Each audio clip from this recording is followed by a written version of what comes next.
Hello everyone, welcome back to my channel Ehsaas. आज मैं आपके लिए एक बहुत प्यारी सी कहानी लेकर आई हूँ। कहानी पसंद आती है तो कमेंट करके ज़रूर बताइएगा और मेरे चैनल को सब्सक्राइब कीजिएगा। दिसंबर माह की 30 तारीख की बेहद ठंडी रात 1:30 बजे थे। समय काटना बहुत कठिन लग रहा था। एक एक पल एक सदी की तरह कट रहा था। मैं सोच रही थी कि आज मैं ज़िंदगी के उस चौराहे पर खड़ी हूँ जहाँ मुझे अपने लिए एक नई राह चुननी है। एक तरफ प्यार भरे जीवन का अनंत आकाश था, तो दूसरी तरफ माँ की ममता से भरा हुआ हृदय। मुझे भी यह तय करना था कि अपना सारा जीवन विभोर को सौंप दूं या माँ की इच्छाओं का सम्मान कर उनके बताए हुए युवक से शादी कर लूं। यूँ तो अक्सर बेटियां माँ बाप के कहने से अपना जीवन अनजान युवक को सौंप देती हैं, लेकिन कुछ ही साहसी युवतियां होती हैं जो अपना जीवन साथी चुनती हैं। मैं विचारों के संसार में विचर कर रही थी। मेरी हथेलियां पसीने से भीगी हुई थी, दिल धड़क रहा था, घबराहट सी हो रही थी। यह फैसले की घड़ी थी। यदि आज विभोर के साथ ना जा सकी तो फिर कभी ना जा सकूंगी। इस घड़ी का महीनों से मुझे इंतजार था और आज जो जाना ही होगा। एक तरफ माँ का मोह तो दूसरी तरफ विभोर का प्यार, बड़े सुखद जीवन का आश्वासन। विभोर की जिद पर मैं घर छोड़कर जा रही हूँ। ऐसे फैसले में किसी की और राय भी नहीं ले सकती थी। मुझे मालूम है कि मेरी भोली माँ शायद ही यह सदमा बर्दाश्त कर पाए, लेकिन मैं क्या करूं? अपने दिल के हाथों मजबूर थी। पूरा मकान अंधकार में डूबा हुआ था। केवल मेरे कमरे में टेबल लैंप जल रहा था, जिसकी रोशनी में विभोर के प्यार भरे पत्र में कई बार पढ़ चुकी थी। लिखा था, मेरी जीवन संगनी सोनिया, कल रात ठीक 3 बजे प्लेटफार्म नंबर 4 पर तुम्हारा इंतजार करूंगा। घबराना मत, तुम्हारे साथ रहूंगा और सदा रहूंगा। मैं और बहुत कुछ लिखा था। कुछ रोमांचित करने के लिए काफ़ी था। कल दोपहर की तो बात थी जब हम दोनों कॉफ़ी में हाउस में बैठे संसार को सजाने की बातें कर रहे थे, जो हमारे लिए एक सुंदर सपने की अनुभूति सा सा था। सारी योजना बन चुकी थी, केवल उस मूर्त रूप देना ही शेष था। विभोर की सलाह पर मैंने मेरे दहेज के लिए संभाल कर रखे गए रुपए और जेवरों को सूटकेस में रख लिया। विभोर से कई हुए शब्द कानों में गूंज रहे थे। ताकतवर होने के लिए अपनी शक्ति पर भरोसा रखना जरूरी है। उन व्यक्तियों से कमजोर और कोई नहीं होता जिन्हें अपने असमर्थ सामर्थ्य पर भरोसा नहीं होता। मैंने पूछा था, विभोर कहाँ जाएंगे? बड़े आत्मविश्वास से उसने कहा था, तुम मुझ पर विश्वास करो। मेरा मन उसकी बातों पर विश्वास कर रहा था। मैंने आज शाम को अपने निर्णय माँ को अवगत कराने थे। बताया कि माँ, तुम विभोर को जानती हो, वह कई बार आया है हमारे घर पे। मैं उसी के साथ घर बसाना चाहती हूँ, इसीलिए मैं आज यह घर छोड़कर जा रही हूँ। ठीक है, तुम्हारे मामा एक लड़के को देख आए हैं, वह हर दृष्टि से तुम्हारे योग्य है और इसी रविवार को आ भी रहे हैं तो तुमसे मिलने के लिए। हम भी सभी तुम्हारे विवाह के लिए चिंतित और प्रयत्नशील हैं। मैं थोड़ा सा उसे भी वक्त दो, सुखद समय की प्रतीक्षा करो। थोड़ी सी धैर्य की जरूरत है, इस पर सब अच्छा ही होगा। माँ एक सांस में सब कुछ कह गई, पर मैं विभोर से सम्मोहन में इस कदर जकड़ी हुई थी कि माँ की हर बात मेरी समझ से परे थी। मैं अपनी जिद पर अड़ी रही। इसी विषय पर हमारी काफ़ी तीखी बहस हुई। आखिरकार माँ समझ गई कि मुझ पर एक नासमझ जिद सवार है और यह जिद किसी अन्य बात की अपने आगे टिकने नहीं देती। माँ ने कहा, जिसके भरोसे तुम ये घर मुझे छोड़कर जा रही हो, कम से कम उसे और उसके प्यार को एक बार जांच परख जरूर लेना। यह मेरी अंतिम सलाह है बेटी। माँ के स्वयं स्वर नम पड़ गए। मैंने लापरवाही से कहा, मैं जानती हूँ, अब बड़ी हो चुकी हूँ। विभोर को अच्छी तरह से जानती हूँ, वो मुझ पर पूरा भरोसा भी है। धोखा वही खाते हैं जो विश्वास करते हैं। यही कहते हुए माँ रोते हुए अपने कमरे में चली गई। अब फैसले की घड़ी नज़दीक आ चुकी थी। मैंने घड़ी को देखा तो 15 हो चुके थे। मैंने सोचा अब चलना चाहिए। धीरे से लैंप बुझाए मैंने बिना आवाज़ किए बाहर आंगन में आई और नीले आसमान की तरफ, तारे की तरफ टिकटिकी लगाए हुए दिखाई दिए। आसमान नाचते मोर के पंख जैसा लगा। ठंडी हवा का एक झोंका बदन को आकर टकराया। इस झोंके की परवाह न करते हुए मैं आंगन में पार कर बंद मुख्य दरवाजे खोलने चली गई। हृदय की गहराइयों से आवाज़ आई, यह क्या कर रही हो सोनिया? क्या यही हमारे परिवार में परंपरा है? क्या होगा इस प्रतिष्ठा और परिवार की इज्जत का? कुछ पाने के लिए कुछ होना ही पड़ता है। यह दूसरी आवाज़ थी, तुमने कभी अपने पिता को नहीं देखा क्योंकि वो बचपन में ही चल बसे, लेकिन माँ ने तुम्हें कैसे पाला? क्या तुम्हें तुमसे छुपा है? नहीं, मुझे सब पता है, लेकिन ये सच है, जब बच्चे समझदार हो जाते हैं तो उन्हें इस तरह से कदम उठाने का पूरा अधिकार होता है। शायद ऐसा ही विभोर भी सोचता है। इसी विचार की दृष्टि से मेरा मन मेरे साथ खड़ा था। अब ज़्यादा सोच विचार की जरूरत नहीं थी सोनिया। विभोर तुम्हारा इंतजार कर रहा है, चलो जल्दी करो। मन के अंदर से आदेशात्मक आवाज़ आई।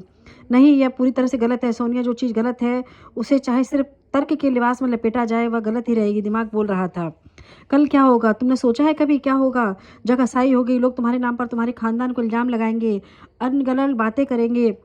लड़की भाग गई तुम्हारे लिए, घर के दरवाजे बंद सदा के लिए हो जाएंगे। सोनिया, दिल से नहीं दिमाग से काम लो, अभी भी वक्त है, मत जाओ। तभी घर की बात घर में है, मुझे अपने सिर पर भारी सा लगने लगा। मन और दिमाग इस सवाल जवाब एक फेहरिस्त से परेशान होने लगी। मुझे लगा यदि और ज़्यादा देर की सोचती रही तो शायद फिर कभी विभोर की साथ ना जा सकूंगी। मैं अपने सिर को जोर से झटका देकर विचारों से मुक्त होने का असफल प्रयास किया और दरवाज़ा खोलकर घर से बाहर चली गई। गली की पूरी तरह से सुनसान थी। मुख्य सड़क पर आई तो एक ऑटो वाले ने मेरे हाथ से सूटकेस देकर ऑटो रोक दिया। मैं ऑटो में बैठकर उस रेलवे स्टेशन चलने को कहा। ऑटो ने रफ्तार पकड़ी। धीरे धीरे शहर छूटता जा रहा था। शहर क्या छूट रहा था, माँ छूट रही थी, मेरा अतीत छूट रहा था। वो गलियां छूट रही थी जहाँ मेरा मन अपना बचपन गुजारा था। मैंने आंखों से बहते हुए आंसुओं को रोकने का असफल प्रयास किया। सोच के समंदर में डूबती उतरती रही। तभी रेलवे स्टेशन दिखाई देने लगा। ऑटो रुका, मैं उतरी। तभी अंधेरे से वो विभोर प्रकट हुआ। उसको देखकर मुझे लगा वह काफ़ी देर से मेरा इंतजार कर रहा था। उसने ही ऑटो के पैसे दिए। मेरा सूटकेस हाथों से लेकर वह तेज रफ्तार से प्लेटफॉर्म की ओर बढ़ा। मैं उसके पीछे पीछे तेज कदमों से चलने लगी। प्लेटफॉर्म नंबर 4 पर पहुंचकर उसने एक बेंच के पास सूटकेस रखकर कहा, बैठो। मैं ठीक से बैठकर नहीं पाई थी। उसने कहा, सब ठीक है? मैंने सहमति से सिर हिलाया।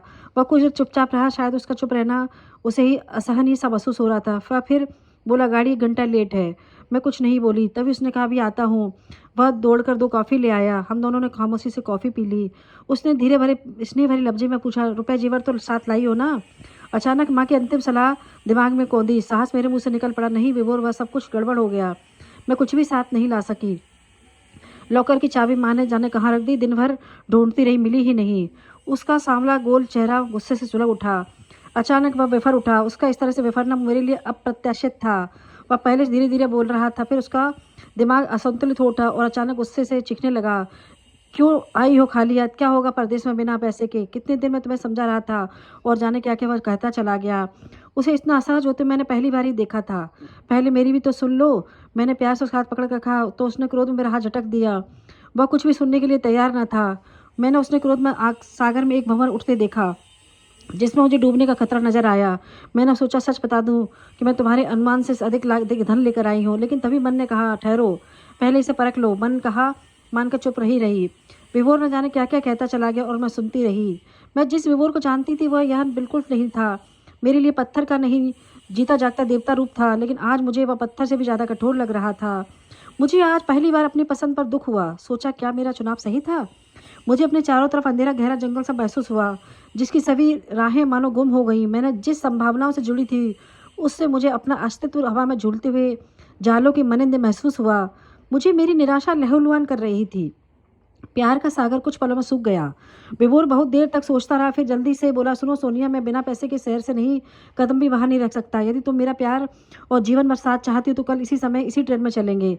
इस पर पूरी तरह से तैयारी से आ जाना। मैं टिकट कैंसिल करवाकर कल की रिजर्वेशन करवा लेता हूँ। विभोर की पोल खुल चुकी थी। मैं समझ चुकी थी उसके लिए पैसा ही सब कुछ है। अब मैं उसकी बातों से सम्मोह से पूरी तरह से मुक्त हो चुकी थी। मैं विभोर को कुछ कहना चाहती थी, लेकिन मैं खामोशी से दामन को ओढ़कर अपने ही दुबक कर रह गई। मैंने सोचा कि लिया कि ऐसे जीवन साथी के साथ काटना मुश्किल ही नहीं, संभव है, असंभव होगा। वो न जाने क्या क्या बड़बड़ाता रहा और अचानक झुंझलाकर तेजी से चला गया। उसके जाते ही मैंने एक गहरी सांस ली। अब मेरा मन शांत होकर एक तूफान से गुजरने के बाद शांति महसूस कर रहा था। मुझे लगा दुनिया में कहीं जगह हो ना हो, लेकिन अभी भी मेरे लिए एक ऐसी छत है जिसके नीचे मेरे कमरा और उसके कमरे में मेरा बिस्तर है जो अभी भी मेरा इंतजार कर रहा था। मैं अपनी इतनी दूर भी नहीं आई हूँ कि मेरा लौटना असंभव होता। मैं मनी मन हंसी और सदैव कदमों से रेलवे स्टेशन के बाहर आई। कब मैंने ऑटो किया, कब बैठी और कब घर आई मुझे बिल्कुल याद नहीं। हाँ, मुझे इतना अवश्य याद है कि माँ के तकिए के नीचे धीरे से चाबी निकालकर लॉकर में सारे जेवर और रुपए यथास्थान रखकर मैं अपने बिस्तर पर चली आई। मुझे अपनी प्रतीक्षा भी आगामी रविवार की थी और आने वाली उस नवयुवक की जो निश्चित रूप से मेरा जीवन साथी होगी, ऐसा मुझे विश्वास था। तो ये कहानी कैसी लगी आप मुझे ज़रूर कमेंट करके बताइए। और इस कहानी को एक शिक्षा भी छुपी हुई है कि हमें बिना सोचे समझे आजकल की जनरेशन को ऐसा विश्वास नहीं करना चाहिए। माँ बाप कभी किसी के लिए गलत हो ही नहीं सकते। तो कमेंट करके ज़रूर बताइए कि मेरी कहानी आपको कैसी लगी।